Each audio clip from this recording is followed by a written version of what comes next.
Next speaker, General Syed Ghoneim, is the National Security Advisor to Abu Dhabi, UAE.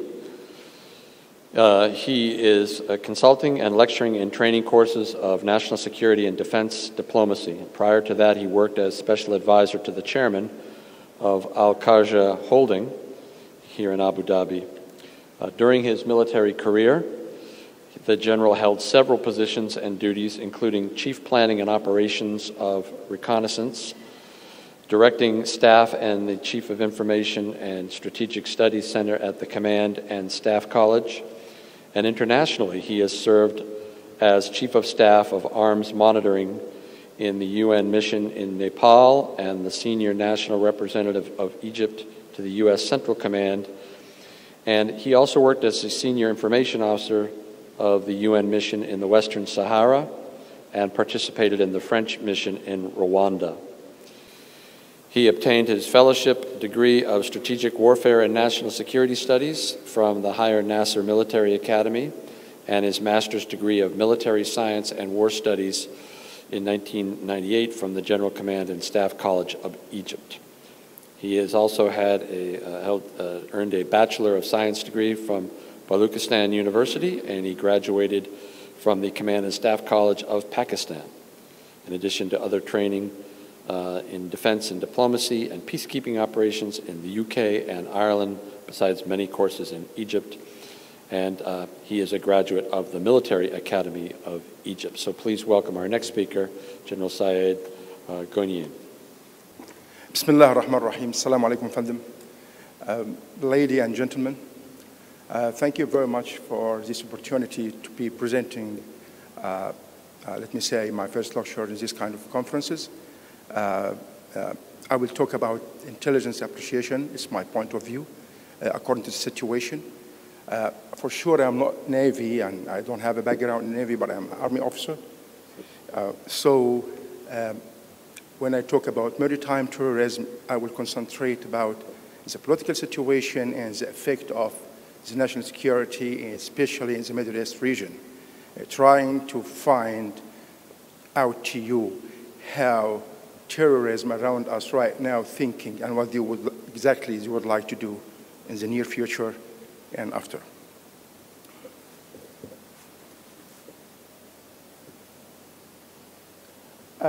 As you are aware that since ancient eras, there were several types of threats and acts through the sea which developed by time, contrarily to the international law, such as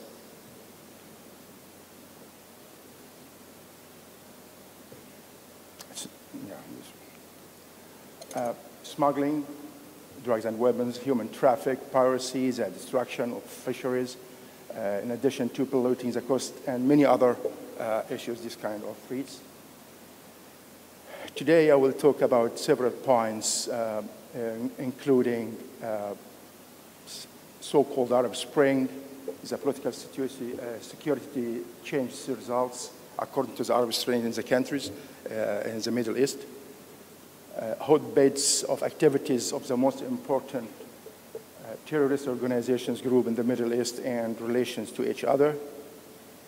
I will talk about the short-term targets maritime terrorism in the Middle East, then long-term goals of maritime in the Middle East as well, and then some of the expected means and methods of the maritime terrorism. Finally, I will talk about points to consider. Arab Spring. As you are aware that since 2011 until now, we have some specific countries in the Middle East started together just a few weeks and months among each other or from between each other for the so-called Arab Spring or the revolutions in the Middle East. Start with Tunisia, Egypt, Libya, Syria, and Yemen. They started together with the youth, as everybody knew, and finished with what I will talk about right now. It should be hoped to be a revolution, they're changing, but I think, as we will see, getting worse, which make threats to all the region. In Tunisia, for example, after the revolution over there, it's a temporary parliament of Muslim Brotherhood, quickly shifting to the Middle path.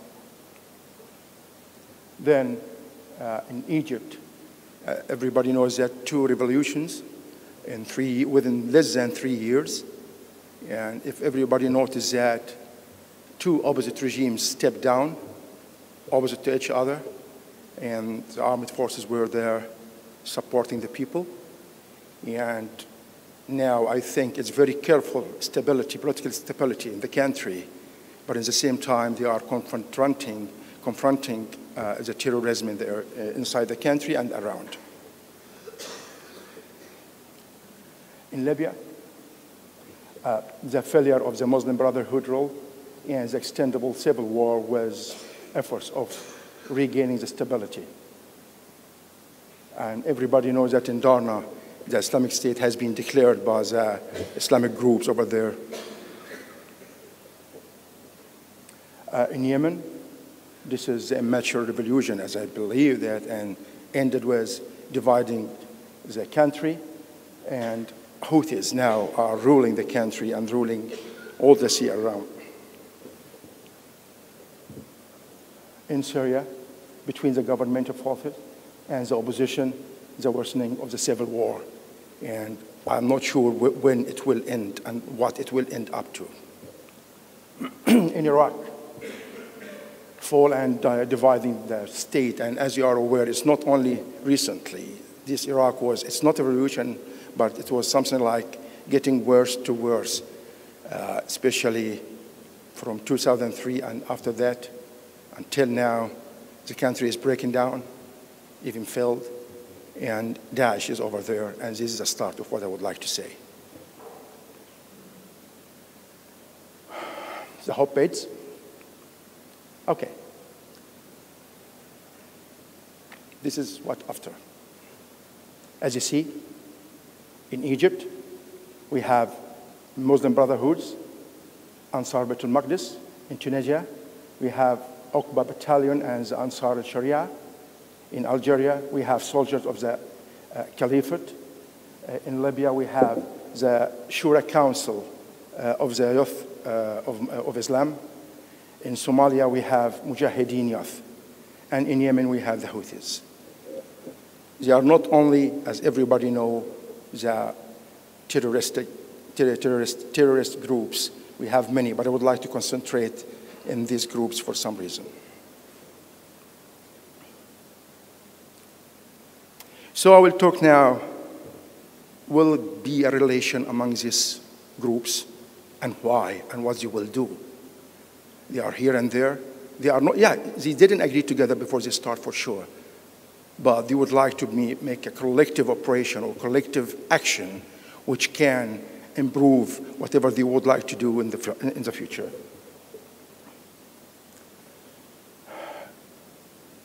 I think that everybody knows that IS was Daesh. They are in Iraq and Syria, and now they control big parts of the countries.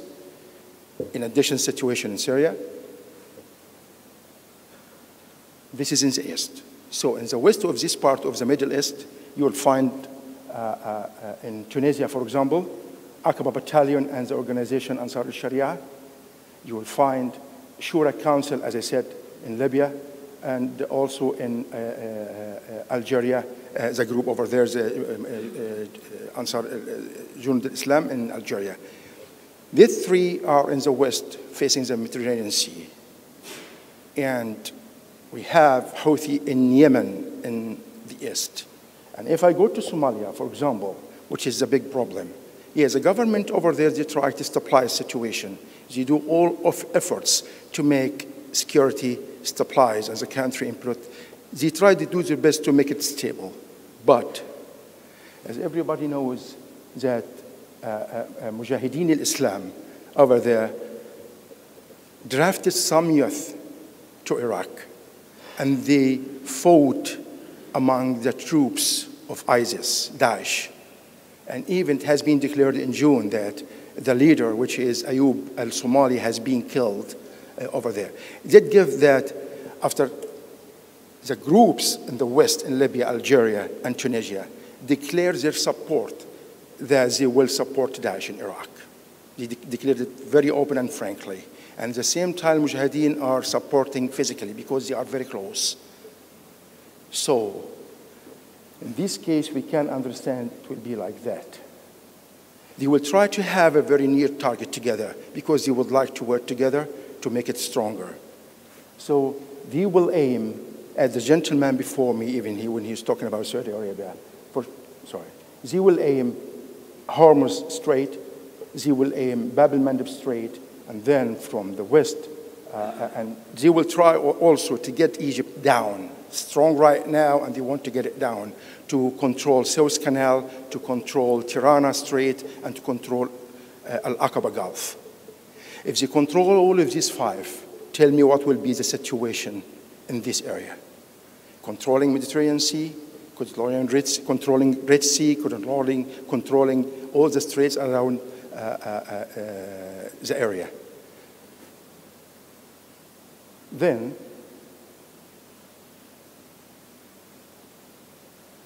this will be the short-term targets for them.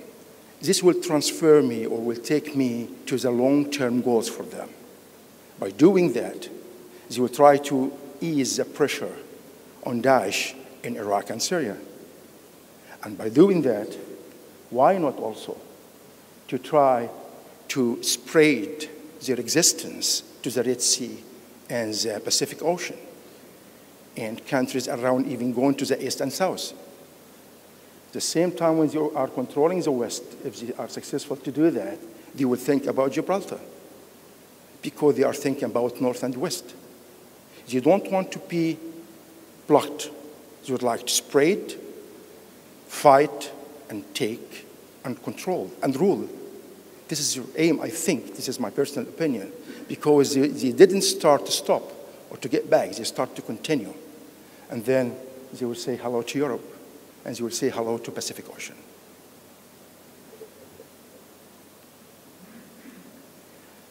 Very simple. Everybody can understand and imagine what will be the means, like fishing boats and yachts, in addition to frogmen, can be used very easily by them because they are well-trained now, as they're trying to be well-trained. A coastal assault, why not? They are inside the countries and they can do it on the coasts. Also, they can attack or assault the seaports and naval bases. And this all will lead me, I think, for 3 points of consideration, which are very important to me.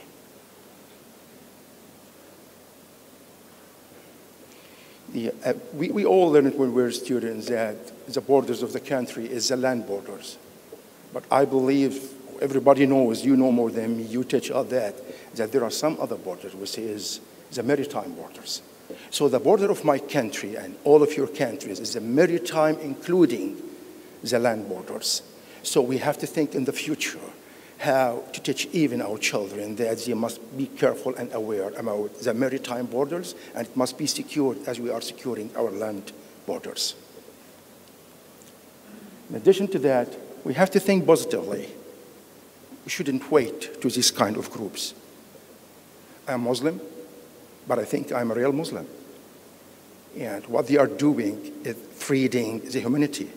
So we have to work together to eliminate them and eliminate their thoughts. For sure that the neighboring countries should work together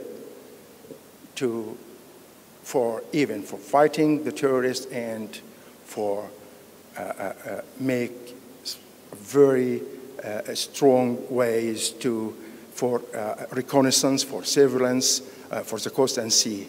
But it doesn't mean only the neighboring countries. So the whole country in the area. And let me say, it's my opinion, not all Gulf countries, not only Gulf countries, must be all Arabian countries work together with the existing forces, even who have interests in this area. Or at least they would like to make it stable because they will be freed sooner or later. My presentation is very short, but I give what I have in my mind, and I believe in it very well, and I'm ready for your questions. Thank you very much. General, thank you for that very informative briefing.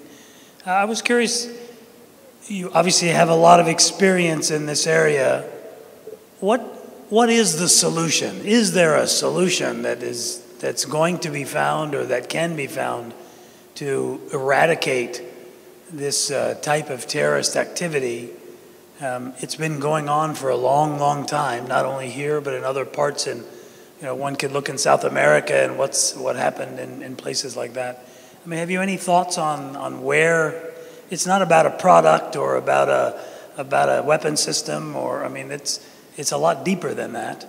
For sure. Maybe just if you could elaborate on your thoughts with that. Thank you very much for your question. I think that when we'd like to find any solution, we have to know the problem. The problem that we are not together. This is the main problem. Not together doesn't mean not to think together. No, everybody can think alone. That's fine. Think, but we have to be as countries together. We have to have one aim. What's going on right now is that, I'm telling you frankly, this is my personal opinion. What's going on right now, if every country, yes, thinks about its, let me say, strategic interest, their political interest, their security interest, but it cannot come separately. We have to work together to find this unknown enemy, which became known right now. And at the same time, whoever support the threats must stop, and we have to stop them. Because they cannot solve the solution as a problem, solve the problem as a problem itself. But we have to think about the source of the problem. And I think they are well known right now. It's common, it's declared all over the world. And the countries or whatever, the organizations, the states who are supporting these kind of threats cannot defend themselves. When they are attacked in any conferences or open seminars, they cannot answer right now. So my solution, or in simple words, for sure, because it has many, many preparations after that. That we know the problem of the threat and the source of the threat. And at the same time, our problem together inside our countries, in every country separately, we have to have a real democracy, that's fine. But at the same time, we have to know what is democracy. Let me tell you something about that, please. I have learned defense diplomacy in UK, which was democracy, which was managing defense in democratic society. And what I learned, and I will tell you, number one, what is the democracy? Yeah, that's the people to be judged by the people, but the satisfaction of the people. If a country, the people over there happy, let them happy, don't interfere. They are happy, let them happy, don't interfere. If you would like to talk to their ruler, they will talk, but you don't have to interfere. I'm not talking to you for sure. You interfere as you like, but I'm talking in general. So they told me some other thing. What is the coup? They said that the coup is a military, armed military movement, surprised, getting the civil government down, replace them with military government. And at the same time, I'm not talking about my country, I'm not talking about any country. We have, whatever we say, we have to implement. Whatever we say, we have to describe with, after that, not to change our mottos. So, again, we have to be frank with ourselves, change ourselves as a person, as a country. This is number one. Second solution, political interests and country interests must be gathered together against the main enemy. Number three, we have to find the source of doing these kind of threats. Well, you certainly were frank, and yeah, I found it pretty depressing, actually. But no, I'm just I'm talking frank. Yes, please. Thank you very much, General Sayed, for your presentation. I have one question. With the declaration of the loyalty of some groups in the northern of Africa to what they call it Daesh, ISIS, from your personal point of view and your expectations, when do you expect they will move their, when will be the next move for them to go to the Northern Africa or to Strait of Gibraltar? Okay, thank you very much. Is it soon or it will take time? Thank you. Okay, you know, the time depending on the circumstances and the procedures, because the big goal is divided into objectives for them. When they make sure that, I believe that Yemen is under control and they have Houthi with them, it's very important. Because, for example, Strait of Bab el-Mandab is surrounded with Yemen and Somalia, right? Mainly, I mean, in the entrance. So Houthi must be declaring that they are with them, and they must participate in that, because they cannot just take it from Iraq, coming down with involvement to, with Somalia to the Bab el-Mandab.